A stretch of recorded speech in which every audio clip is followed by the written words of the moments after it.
Bonjour, bonjour et bienvenue dans cette nouvelle émission de Carter et Piston. Alors je me trouve aujourd'hui à Bay City, au Driver One. Nous allons avoir l'occasion d'en reparler avec son propriétaire, Olivier Hansen, tout à l'heure. Mais avant tout, je voudrais vous remercier, en fait, pour l'intérêt que vous portez à cette émission et aussi pour le fait que vous la soutenez. Je reçois beaucoup de messages de votre part qui m'encouragent, en fait, qui me donnent des idées et des conseils dont j'essaye de tenir compte. Et je voudrais vous remercier pour ça parce que c'est pas évident, c'est une démarche à laquelle vous n'êtes pas obligé et moi ça me fait plaisir. Bon, donc comme je vous l'ai dit au début de cette émission, je me trouve au Driver One à Bay City, qui est un endroit bien connu des motards du coin, qu'ils soient de Bruxelles ou bien du Brabant wallon. Mais bon, c'est pas moi qui vais vous parler le mieux de cet endroit, c'est son propriétaire. Salut Olivier. Salut. Alors dis-moi un petit peu, qu'est-ce qu'on fait de bien ici ? Eh bien, c'est avant tout un lieu de rencontre et de convivialité. Oui. C'est une histoire qui a commencé à 2 ans, une belle histoire. Lors d'une balade, je suis passé devant cette ancienne station Gulf à l'abandon et je me suis dit qu'il y avait quelque chose à faire dans cet endroit. Et on a créé un endroit où une bande de copains se réunit avant tout. D'accord. Et Au début, c'était vraiment un endroit, quelques potes, voilà quoi. Un endroit pour se retrouver. Au prime abord, c'était ça, pour se retrouver, pour créer un petit peu le garage de notre jeunesse, de notre prime jeunesse qu'on a tous ensemble quand on a commencé à rouler dans les 50 cm3 quand on était gamin. Et terminer la soirée au coin du feu avec un bon jack. Absolument. Voilà. Et voilà, au fur et à mesure, on s'est dit qu'il fallait peut-être développer un jour. On a remonté les manches parce qu'il y a eu énormément de travail, évidemment. Je peux imaginer. C'était le style, c'était plein de pneus, de batteries. Tu imagines tout ce qu'il y a pu. Les toitures qui perçaient de tous les côtés, donc il a fallu rameuter du monde pour organiser tout. Et en fait, tu as créé une ASBL. On a créé une ASBL, puisque c'était la meilleure façon de faire découvrir l'endroit. Donc on n'a pas créé un club de motards tel qu'on connaît un peu les clubs motards traditionnels avec des couleurs. C'est plutôt un endroit qui gravite autour de la mécanique, principalement la moto, mais aussi des gens qui viennent montrer leur petite voiture, parler. Voilà. L'amour de la mécanique. Absolument. En fait, de la belle chose, quoi. On est quand même au fur et à mesure des 2 ans arrivé à quand même rassembler plusieurs centaines de membres. D'accord. Et alors ton activité se fait principalement le week-end ? L'activité se fait le week-end, à partir du vendredi jusqu'au dimanche. On a un petit atelier à disposition pour les membres qui peuvent venir un peu bricoler leur moto. Donc, lieu de rencontre, départ de balade ? Départ de balade, lieu culturel aussi. Et je peux, moi, en tant qu'organisateur d'un petit événement pour une marque ou quelque chose, te dire, tiens, j'aimerais avoir la possibilité de louer ton endroit pour un événement, et là, tu peux nous organiser un truc sympa dans ce décor qui est juste incroyable. Prochainement, on va avoir un événement pour la parution du nouvel album de Michel Vaillant. Et toi, tu me dis que c'est une ASBL, donc moi, je passe devant, je le vois, je m'arrête, je peux rentrer ? Absolument. La porte est ouverte à tout le monde, à tout un chacun. Il y a des personnes dont notre plus jeune membre a 3 ans, le plus âgé a 83 ans. Et vous avez des buts dans l'ASBL, vous ? Alors principalement le but de l'ASBL, c'est, comme on a un but social évidemment, c'est d'aider les jeunes enfants. Principalement on a des actions au niveau local. Oui.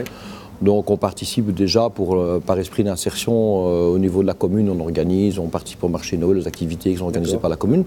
D'ailleurs avec le soutien des autorités en général, du point de vue culturel, ça a l'air de bien se passer. Et voilà, la première année, on a rassemblé une somme de plusieurs milliers d'euros qui nous a permis d'acheter un fauteuil pour un enfant handicapé de la région. C'est génial. Et cette année, on a déjà aidé Tim et Léo, qui sont 2 jeunes enfants handicapés profonds. On a acheté du mobilier pour installer chez eux à la maison. Voilà. C'est vraiment le but social de l'ASBL. On n'est pas dans l'obligation de résultat, on est surtout dans l'esprit de rencontre et de partage. Et voilà. Bon ben voilà les gars, moi je vous propose quand vous passez du côté de Bay City, Genappe, de vous arrêter, de venir boire un pot le week-end au Drive One et ça vous permettra en buvant un pot de participer à la beauté du monde. Bon, ce numéro 4 de Carter et Piston est placé sous l'enseigne de Honda. Honda a toujours été dans l'histoire, dans son histoire en tout cas, un constructeur qui a innové, ça reste et c'est le premier constructeur en termes de volume, le premier constructeur mondial. Et Honda a toujours innové en partant de la CB 750 qui a révolutionné le monde de la moto en 1969, en parlant de la Goldwing qui a elle aussi révolutionné un peu le monde du grand tourisme à son époque, et du côté off-road, l'Africa Twin qui a engendré toute une génération de grands voyageurs et qui a aussi engendré de multiples victoires au Dakar. Alors pour parler de la marque dans son ensemble, j'ai le plaisir d'accueillir Peter Van den Bosch, qui est le responsable marketing de Honda Benelux. Bonjour Peter. Bonjour Thierry. Donc voilà, Honda évidemment, c'est l'histoire de la moto. Et cette histoire continue parce qu'en fait, Honda continue à s'inspirer de tous ces modèles pour continuer sa production, pour continuer à innover et à faire rêver les gens. Oui, tout à fait. Il y en a plusieurs. Justement, Honda fête ses 70 ans cette année. Il y a de nombreuses technologies où on a vraiment été précurseur et on l'est encore. Et on a un très bel héritage également qui est pour nous vraiment une source d'inspiration inépuisable. Rien que cette année, on a sorti 3 justement de ces nouvelles héritières. Il y a tout d'abord la Goldwing qui est la moto touring par excellence, une référence dans le monde de la moto. Elle connaît à travers le monde énormément de fans et une très grande communauté. Puis il y a l'Africa Twin, comme tu le disais, l'Africa Twin qui est une moto légendaire qui fête ses 30 ans. Et justement, on l'a sorti cette année dans ses couleurs vraiment très spéciales. Bonne idée. Couleurs d'antan. Et on l'a annoncé il y a quelques semaines, l'arrivée ou le retour de la Monkey, la toute petite mais très mythique Monkey. Moto avec laquelle toute une génération de motards ont commencé leur expérience 2 roues. Tout à fait, tout à fait. Ce qui était vraiment très très pratique pour eux, facile à conduire et ce qui a fait vraiment le succès de cette petite moto tellement mythique. Mais vous la sortez en 125, oui. Donc ça veut dire que c'est une très bonne idée pour mettre ça dans le coffre de sa voiture, comme c'était le cas à l'époque, et pouvoir se déplacer de manière un peu plus aisée dans nos villes engorgées de voitures, il faut bien le dire.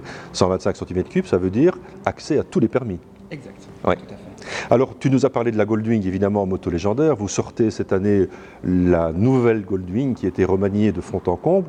Moi, j'ai eu le plaisir de l'essayer il y a quelques jours au Luxembourg, où on ne l'a pas opposé, mais on a fait un bout de route avec la BMW Bagger Grand America. Je te propose de découvrir le sujet. Le Luxembourg qui reste proche de chez nous et qui est vraiment une terre faite pour les motos. On y va. Un jet de pierre de chez nous. Une balade moto au Luxembourg et l'assurance d'un dépaysement total. Alors un dépaysement total que je fais aussi avec des motos que je pratique peu, en général, la Honda Goldwing et la BMW Bagger Grand America. La Goldwing, c'est 1660 cc, 6 cylindres, 115 chevaux, 383 kg. 1699 cc pour la Bagger, un 6 cylindres également, et 364 kg.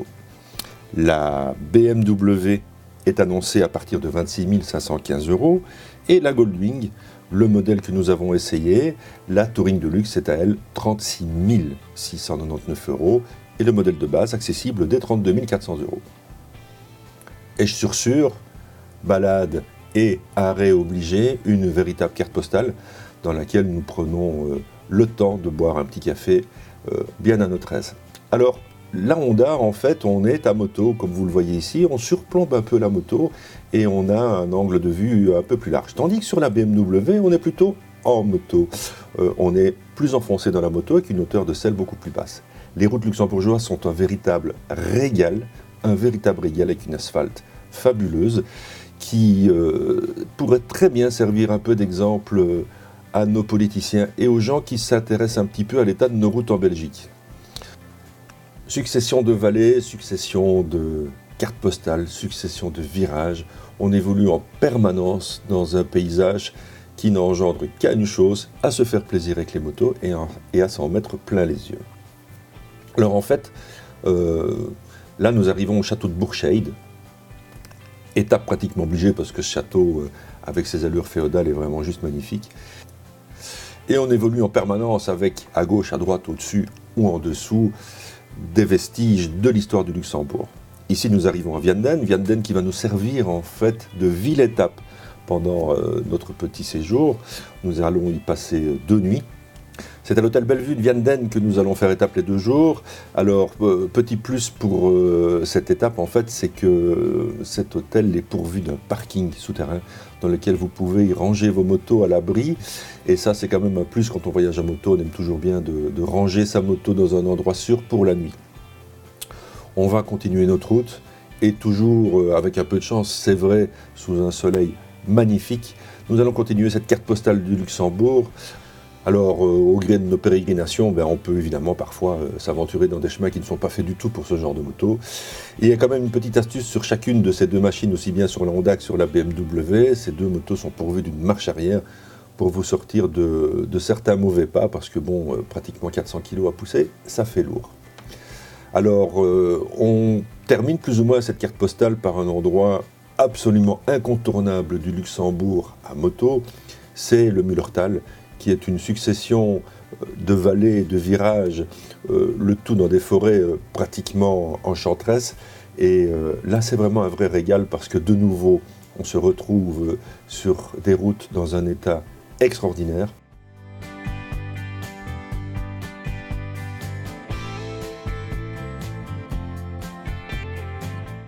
Deux jours au Luxembourg, c'est le bonheur absolu. Le bonheur absolu, en plus, à un jet de pierre de la maison. On est à moins de 200 km de chez nous. J'avoue que j'ai un peu de chance parce que les conditions sont idéales. C'est les 2 premiers jours de beau temps depuis ces 6 mois d'hiver qui ont été interminables, et au guidon de 2 motos assez fantastiques. D'abord la Honda Goldwing, la nouvelle Honda Goldwing qu'on attendait depuis quand même pas mal d'années et qui tient toutes ses promesses parce que ça reste une vraie Goldwing. Donc elle a perdu un peu de poids, ça reste évidemment une moto d'un gabarit assez imposant, mais elle est surtout équipée d'une boîte DCT 7 rapports qui est une vraie merveille. On a une ambiance un peu automobile à bord de cette moto, parce qu'en fait on a un frein à main, on ne touche pratiquement jamais aux commandes de vitesse sur la version manuelle. On peut à tout moment revenir manuellement sur cette boîte, j'avoue ne pas y avoir touché. Le confort est royal, j'ai adoré la position de conduite, le pare-brise réglable, l'ambiance à bord, l'excellente lisibilité du tableau de bord. Le petit bémol que je peux donner, c'est qu'en fait sur une moto qui est pourvue d'une telle place royale pour un passager ou une passagère, le volume de la bagagerie est un peu juste.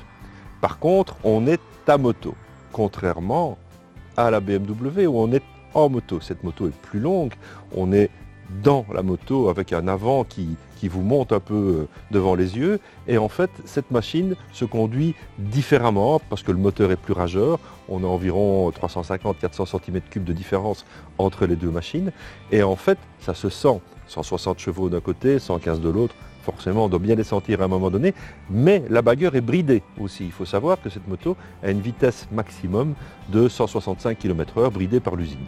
Son marché cible, c'est le marché américain, et on pourra évidemment se dire qu'on ira peut-être plus loin avec cette moto parce que sa bagagerie à elle, elle est évidemment plus volumineuse que sur la Honda. Donc d'un côté on a un moteur plus rageur sur la BM, une position de conduite où là on est en moto sur la BMW, une bagagerie plus élevée, et de l'autre côté on a une Goldwing qui elle offre un confort de conduite que j'ai trouvé assez exceptionnel. Alors que choisir ? Moi, je vous conseille plutôt d'aller les essayer, parce que ces motos ne sont pas, à mon avis, destinées au même public.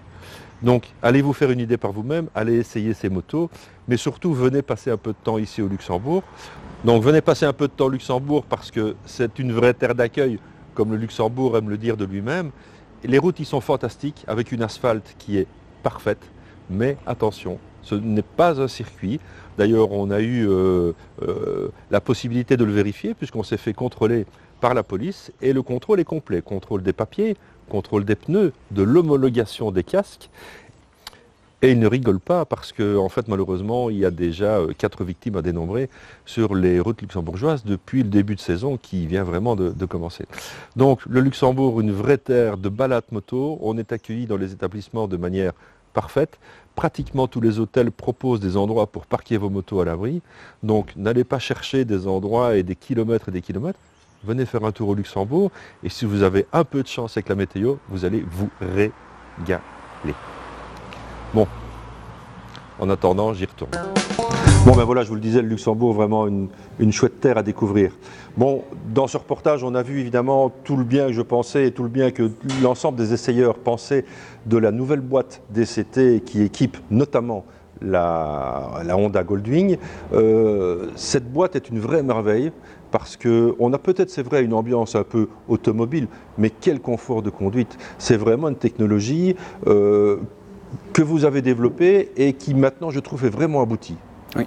Ben, on est le seul constructeur à le proposer et on est effectivement déjà à cette troisième génération. C'est quoi une boîte DCT? C'est une boîte à double embrayage.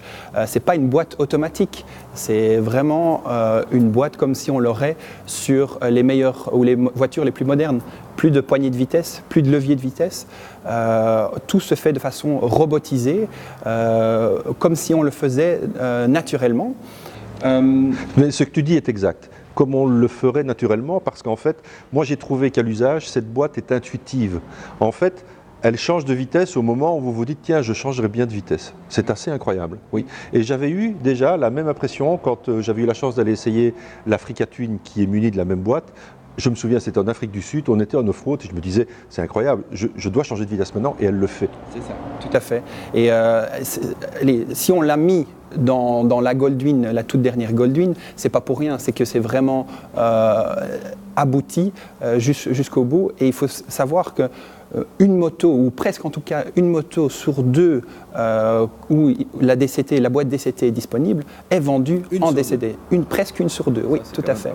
Donc ça prouve quand même que ça a du succès et l'essayer, c'est l'adopter. Oui, je suis assez d'accord avec toi. Et est-ce que ça vous amène une nouvelle clientèle de motards? Oui, on pense aux nafteurs, oui. Les nafteurs qui justement... il y a le trafic, ça vient de partout, on doit freiner, on doit penser aux vitesses. Et là, on peut entièrement se consacrer sur la route sans penser à autre chose et tout en continuant sa route de façon très safe. Oui. Je crois que l'ensemble des distributeurs, des dealers Honda ont en général à leur disposition des motos avec des boîtes DCT. Oui. Moi, je vous encourage vraiment, ne fût-ce que par votre culture moto, à vous rendre chez un dealer Honda et aller essayer cette boîte. C'est quand même assez interpellant et ça change un peu la vie. Voilà, maintenant certains sont pour, certains sont contre, d'autres disent non, une moto, il faut une boîte, il faut... Oui, peut-être, mais je vous assure que cette boîte réserve beaucoup de surprises et un réel agrément de conduite. Bon, le mois de mai est traditionnellement le mois de la reprise. On préférait que ce soit le mois d'avril, malheureusement on a eu un hiver interminable, mais vraiment interminable. Pour cette reprise, Honda... voudrais mettre l'accent sur peut-être un modèle neuf, mais qui ne l'est pas vraiment. Oui, tout à fait Thierry. Ce mois de mai sera vraiment sous le signe de cette nouvelle CB1000. CB1000 qui tombe dans le nouveau concept qu'Honda a créé, qui est le Neo Sports Café. Il est avec son look rétro, mais très moderne quand même, avec l'aluminium brossé. Je pense que ça peut faire fureur. On peut juste admettre qu'elle fait parfaitement partie du décor ici. Tout à fait. On est à l'endroit idéal pour ça. Ouais. Tu as bien choisi l'endroit. Oui, cette CB, on la décline également en 300 cc et également en 125. Elle est déjà disponible en 125. On la sort au mois de mai en version 1000 et elle arrive un tout petit peu plus tard en 300. D'accord. Donc on aura permis A1 ou permis auto, permis A2 et la 1000. Tout à fait. Tout à fait. On aura un peu pour tout le monde et on a vraiment une belle nouvelle famille de Neo Sports Café comme ça a été bâti. Donc c'est quand même l'évolution et ça reste quand même la digne héritière de cette fameuse 750 fours. C'est une évolution, c'est une branche de la famille supplémentaire qui vient tout à fait dans l'air du temps puisque tout le phénomène vintage, café racer est évidemment quelque chose qui a pris beaucoup d'ampleur sur les dernières années et toutes les marques s'y sont engouffrées à raison parce que je crois que rouler sur ce type de moto revient à l'essentiel, c'est-à-dire le plaisir. Ce sont des motos qui restent quand même performantes, mais le plaisir avant tout, la beauté de l'objet, la beauté des matériaux choisis et aussi, je crois, la personnalisation. Oui. On est vraiment dans, comme Honda le caractérise, c'est le Japan Crafted, c'est vraiment le style raffiné, sportif mais raffiné et quand même ce petit look rétro qui est très très sympathique. Très belle moto. Bon, on a parlé de l'Africa Twin déjà tout à l'heure. L'Africa Twin, comme je l'ai dit, elle a engendré une génération d'aventuriers et elle a aussi donné peut-être envie aux gens de rouler sur des trails. Et toutes les marques ont maintenant des gros trails, que ça soit Honda, que ça soit BMW, Ducati, Triumph, tout le monde vient avec sa 1000 ou sa 1200 cc gros trails qui sont devenus de plus en plus routières. Et je crois aussi que les utilisateurs deviennent de plus en plus routiers, alors que ces motos ont des capacités off-road qui sont insoupçonnées. Et la majorité des gens, je dis bien la majorité, il y en a qui le font, mais la majorité des gens s'aventurent très peu en off-road avec ce type de moto parce qu'ils les estiment trop lourdes et pas spécialement faites pour ça. J'ai eu l'occasion de suivre chez Triumph ce qu'ils appellent leur Adventure Experience et c'est assez étonnant ce qu'on parvient à faire avec un gros trail après une journée de formation. Je te propose de découvrir ça ensemble. Le monde de la moto a une famille bien à part, les trails et principalement les gros trails. Cette famille est de plus en plus étendue. Et on peut le comprendre, pourquoi ? Parce qu'en fait ces motos sont d'une polyvalence extraordinaire. Elles permettent de faire de la route avec un confort royal, elles font complètement fi des inégalités de la route, en ville elles se comportent très bien, et aussi elles ont des capacités de franchissement en off-road qui sont en général relativement insoupçonnées et aussi pas du tout utilisées par les propriétaires de ce genre de machines. Alors pour remédier à ça, il y a plusieurs façons. On s'entraîne derrière son jardin, on essaye de faire des petites choses soi-même. En général, on part avec des bases qui ne sont pas toujours les bonnes. Et pour ça, Triumph a créé la Triumph Adventure Experience. Alors, qu'est-ce qu'on peut y découvrir dans cette Adventure Experience ? En fait, c'est les joies du pilotage tout-terrain, mais surtout les bons conseils. On est encadré par des moniteurs qui sont des moniteurs professionnels qui partent de la base. On vous apprend à vous tenir sur la moto, on vous apprend à avoir la bonne position du corps quand on accélère, quand on freine, quand on se déplace sur la moto, quand on vire, on apprend la technique du regard, on apprend à bien se positionner pour avoir la meilleure adhérence possible. Et de ce fait, pas à pas pendant cette journée, on découvre les possibilités de la moto et surtout les siennes. C'est ça qui est important, parce qu'en fait, si vous êtes absolument novice, ce genre de stage est fait pour vous. Alors vous allez me dire, ça coûte un bras. Pas du tout. Eh bien, écoutez, ça coûte 150 € pour une journée. À ce prix-là, vous êtes accueilli par Triumph, vous êtes accueilli dans divers points du pays. Ici, je me trouve à Zolder, on entend un peu les voitures qui passent sur le circuit. Pour la partie wallonne de la Belgique, ça va se faire à Bilstein, dans l'école et sous les conseils de Richard Hubin. Et donc pour 150 € par jour, vous avez la possibilité d'apprendre les finesses du pilotage en off-road et surtout vos limites et de les repousser. Alors vous allez me dire, oui mais j'ai pas spécialement envie d'y aller avec ma moto, je risque quand même de la mettre par terre, effectivement, c'est quelque chose qui peut nous effleurer l'esprit. Pour ça, Triumph met en place un système de location avec les Tiger 1200 à 140 € par jour, les 800 et les Scramblers à 120 € par jour. Et là, vous vous libérez l'esprit, vous allez rouler sur une moto de location. Bon, le but n'est pas de les casser, évidemment, mais s'il arrive un petit souci, c'est évidemment beaucoup moins grave. Et donc, sur une journée complète, vous allez partir d'un apprentissage zéro à une sensation et une maîtrise de votre moto qui sera un plus pour votre pilotage de tous les jours et même sur le tarmac, mais surtout qui vous enlèvera cette peur peut-être que vous avez quand vous voyez un petit chemin de terre pour vous dire tiens je vais m'aventurer pour aller voir un peu ce qui se passe là-bas ou pour rejoindre un lac magnifique ou un terrain de camping, j'en sais rien. En tout cas, ces motos sont faites pour. Vous allez voir qu'en fin de journée, on passe dans des endroits avec de la pente, avec peu d'adhérence et ces motos s'en sortent parfaitement. Donc moi je vous recommande vraiment pour vous, pour votre satisfaction personnelle, pour votre maîtrise de la moto, pour votre plaisir de rouler au quotidien et aussi pour augmenter votre sécurité, c'est de faire un stage comme celui-ci. Triumph Adventure Experience. C'est facile, vous allez sur le site de Triumph ou chez votre concessionnaire et de là, pas à pas, vous serez guidé pour vous orienter vers le stage de votre choix, à l'endroit que vous voulez et aux dates qui vous sont proposées. Moi, j'ai vraiment bien aimé, on s'est régalé, on a passé une super journée. C'était vraiment top. Donc voilà ce qu'on peut faire avec des gros trails, mais je crois qu'on peut le faire chez Honda aussi. Honda a d'ailleurs proposé à tous ses clients qui avaient acheté une moto de ce type de participer à des journées de formation. Qu'est-ce qu'on pouvait y faire ? Oui, Tout à fait. Tous les gens qui ont acheté pendant notre Adventure Week ou pendant le mois de mars et avril ont ou pouvaient ou recevaient un bon pour aller justement vivre une expérience aventure. C'est une journée complète au Honda Park à Balen. On a notre propre parc où tous les aspects, on va dire, pratiques sont abordés. Il y a la partie off-road, mais également le on-road, les petits conseils qui sont très utiles dans la vie de tous les jours quand on roule à moto. Et je pense que c'est une excellente façon d'apprivoiser sa moto. Absolument. Et ça peut servir pour la route aussi. Oui. Et apprendre à se connaître aussi.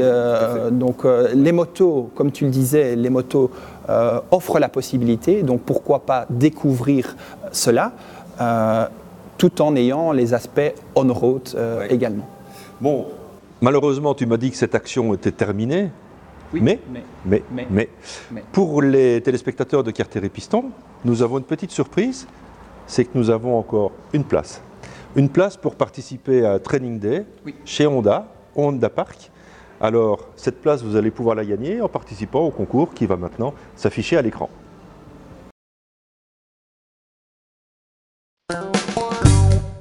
Depuis 50 ou 60 ans, Honda a toujours été un acteur de la compétition.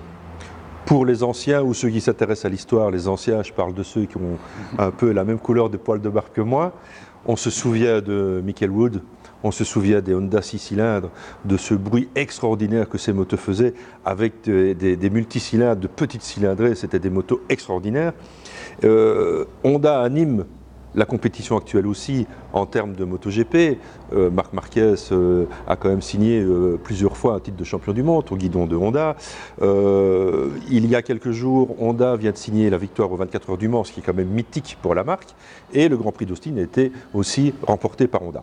Bon, tout ça fait un ensemble de choses que le HRC, qui est en fait l'organe course de chez Honda, je suppose qu'ils accumulent des informations qui après, ils redistribuent en fait pour les motos de Monsieur Tout-le-Monde afin de bénéficier de ce qu'on a pu avoir en course.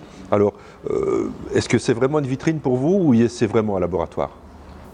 Je commencerai à dire ou prendre les paroles de notre fondateur. Without racing, there is no Honda. Et je pense que c'est très clair. Le racing, c'est dans l'ADN de la marque. La marque Honda est devenue légendaire et mondiale grâce au racing. Avant de l'être pour le grand public. Oui, tout à fait. Et faites-moi plaisir. Faites voir à vos téléspectateurs la vidéo Why We Race. Elle est magnifique, c'est un pur concentré de passion pour le racing qui donne la chair de poule et je vous invite vraiment à la regarder ou en tout cas à la montrer. Et comme tu le disais, le racing c'est un laboratoire gigantesque. Tout le feedback qu'on reçoit de nos pilotes et tout ce qui est dérivé du racing, on le retrouve effectivement d'une façon ou d'une autre à travers la gamme non seulement moto, mais également voitures, les voitures et tous nos autres produits que nous avons. Et puis effectivement, il y a Marc Marquez qui est-ce qu'on le présente encore à 25 ans, être déjà 6 fois champion du monde, 4 fois en MotoGP. Je pense que c'est un très très bel ambassadeur pour la marque Honda. Alors on ne va pas revenir sur les polémiques qui animent pour le moment le monde du MotoGP. Je crois que Marquez est un phénomène parce qu'il a révolutionné le pilotage moto. Rossi s'est accordé à le dire puisqu'il a adopté et adapté son pilotage à celui de Marquez pour pouvoir rouler dans les mêmes temps. Marquez vient avec un style qui ne plaît peut-être pas à tout le monde, mais c'est son style. Je crois que le MotoGP évolue.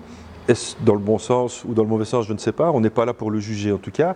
On est quand même juste là pour dire aussi, sans parti pris ni d'un côté ni de l'autre, Marc Marquez est un phénomène et il est en moyenne une demi ou une seconde plus vite que tout le monde. Et bon, évidemment, les motos font quelque chose, mais ce gars a un petit plus que les autres n'ont pas. Et là, pour le moment, je crois qu'il y a un passage de témoin qui est en train de se faire, que ce soit au niveau du palmarès et au niveau du style. Et donc, de nouveau, Honda va marquer d'une pierre ce passage de témoin, c'est mon avis, je n'engage que moi, pour continuer à nous faire rêver, parce que le MotoGP, ça reste quand même un spectacle dantesque. C'est la vitrine, tout comme l'est la Formule 1 en voiture.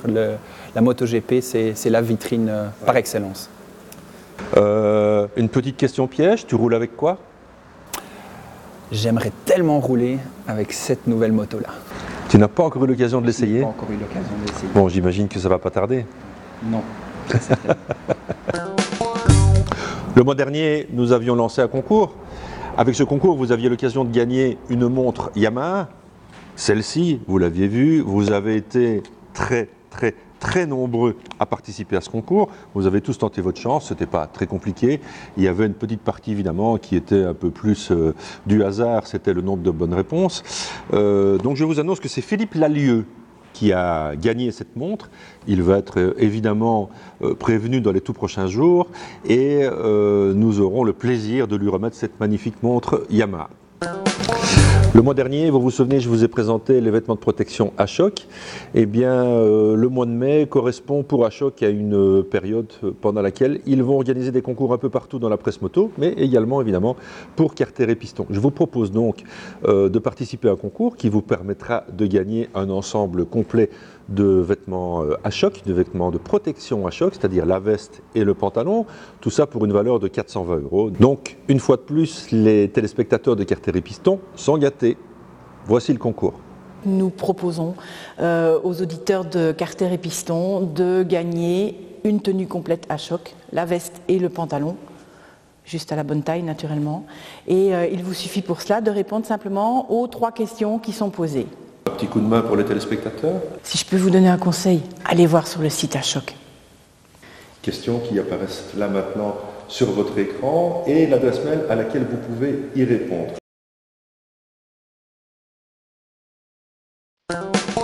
Peter, je voudrais te remercier pour ces quelques moments que nous avons passés ensemble, pour ces quelques surprises que tu as fait aux téléspectateurs et aussi pour nous avoir un peu parlé de la marque, de son passé, de son avenir.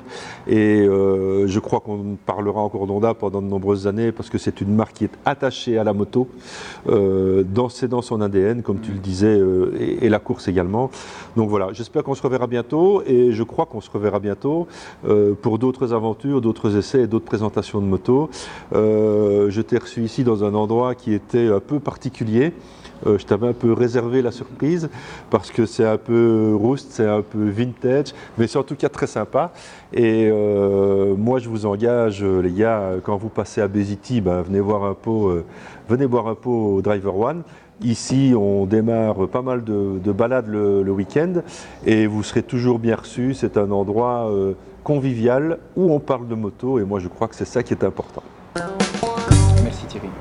Donc une nouvelle fois, merci pour le soutien que vous me donnez, pour le soutien que vous donnez à Carter et Piston. On est au terme de la 4e émission et il est peut-être temps de se remettre en question parce qu'on fait peut-être parfois fausse route et pour ça j'ai besoin de vous. Donc dans les prochains jours, vous allez voir sur la page Facebook, vous allez voir un petit sondage. Je vous demande d'y participer et ça me permettra de réorienter, ou pas peut-être, on verra vos réactions, l'émission pour les prochains numéros parce que j'ai peut-être besoin de savoir si les sujets vous intéressent, oui ou non, s'il y a assez de sport, s'il n'y en a pas assez, si les intervenants vous conviennent, si c'est intéressant ou pas, et si ça vaut peut-être la peine ou pas de continuer. C'est à vous de me le dire. Avant vraiment de nous quitter, je voudrais envoyer vraiment une pensée au Bruxelles Café Racer qui traverse une période difficile et je me joins vraiment à eux dans ces moments particuliers. Courage les clettes. Merci de votre soutien, profitez bien de vos bécanes, surtout gaffe sur la route, c'est pas un circuit les gars, à bientôt. J'avais dessiné sur le side son doux visage qui me souriait